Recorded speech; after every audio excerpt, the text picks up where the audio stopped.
January 27. Leaving matters in God's hands. Now Sarai, Abram's wife, had borne him no children. She had a female Egyptian servant whose name was Hagar.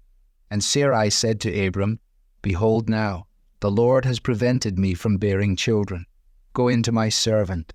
It may be that I shall obtain children by her." And Abram listened to the voice of Sarai. Genesis chapter 16, verses 1 and 2. Life is difficult, and living as a Christian does not mean we are spared those difficulties. As we face illness, unemployment, heartache, broken relationships, and other challenges, we are confronted by this fundamental question. Will we walk the path of faith, or will we try to take matters into our own hands? Abraham was a man who was just like us. He experienced both triumph and failure in his walk of faith. God had promised to make his family a nation and to bless the world through someone from that nation. Though childless, elderly Abraham and his wife Sarah would have their very own son who would be their heir. Abraham believed the Lord, and he counted it to him as righteousness. But after years and years of waiting, Abraham's faith wavered. Presumably on a monthly basis, their hopes would rise and collapse. And with every passing month and year, Sarah grew older, sadder, and more impatient. So it was that they reached a crisis of faith. They knew that God is real, that God is all-powerful, and that God had promised them a son, but they also knew they didn't yet have a son. Would they allow the questions of their hearts to overturn their faith, or would they allow their faith to overturn the questions of their hearts? The verses above narrate the sorry conclusion. They took matters into their own hands, and the solution that they adopted was self-effort.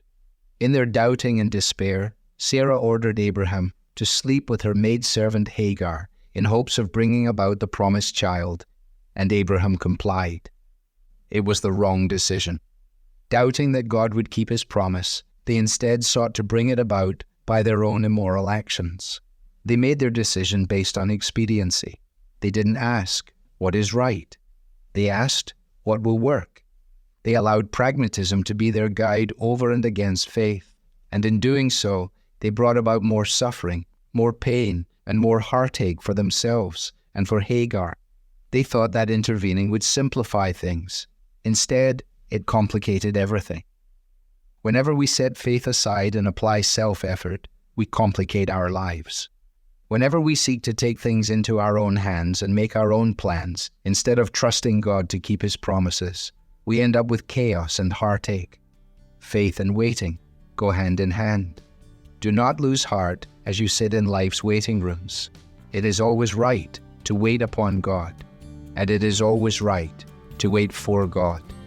In what area of your life do you need to live this out today? Devotional material is taken from the Truth for Life Daily Devotionals, copyright Alistair Begg, and is published by the Good Book Company. This reading was digitally created by Truth for Life and is used with permission. For more clear, relevant Bible teaching, visit truthforlife.org.